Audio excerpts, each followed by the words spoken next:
Your Excellency, Ambassador Benzini, Excellencies, distinguished participants, ladies and gentlemen, I would like to thank Australia, the European Union, Panama, the Philippines, Sweden, and UNIDIA for organizing this important event, together with the Biological Weapons Convention Implementation Support Unit. Thank you for giving me the opportunity to talk about an issue I deem critical to the disarmament agenda. I wish I could be there in person with you today. By holding these discussions before the 9th BWC Review Conference kicks off, we can hopefully voice our common ambitions and raise the expectations that a strong gender lens will be included in the conference. I am also glad to see the operational and action-oriented focus of this event. Applying gender analysis and gender-responsive means to our biological weapons policies and programs simply makes them better. If a biological weapon was ever used, the impacts will be highly gendered. We have seen examples of this during recent pandemics. Women and men experienced COVID-19 differently, both the disease itself and its social and economic consequences.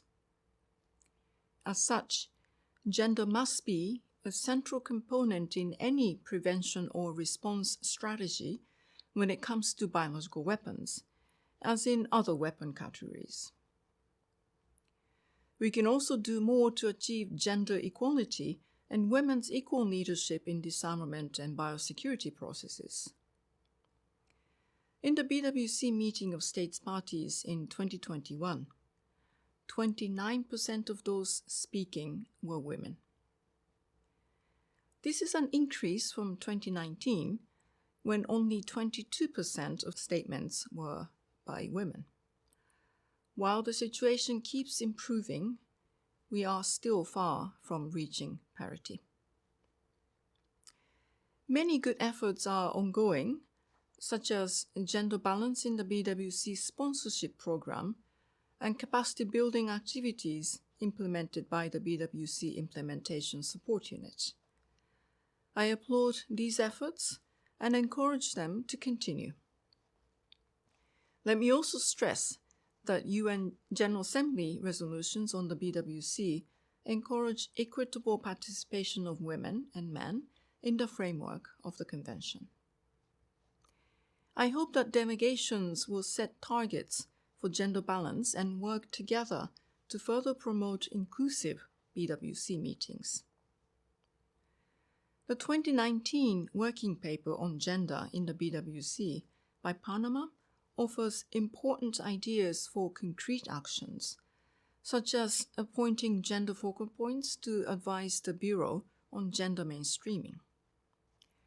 Let me also applaud the work of the International Gender Champions Disarmament Impact Group in Geneva for the discussions and publications on gender and biological weapons.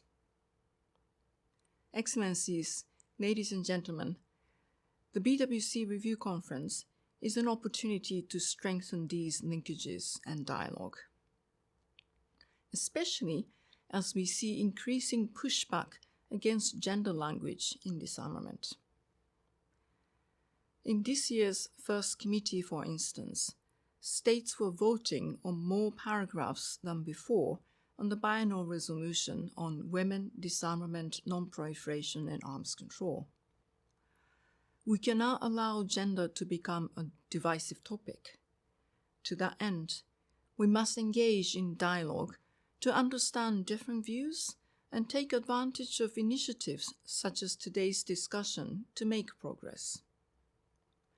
We must remember that gender role remains highly contextual and culturally defined.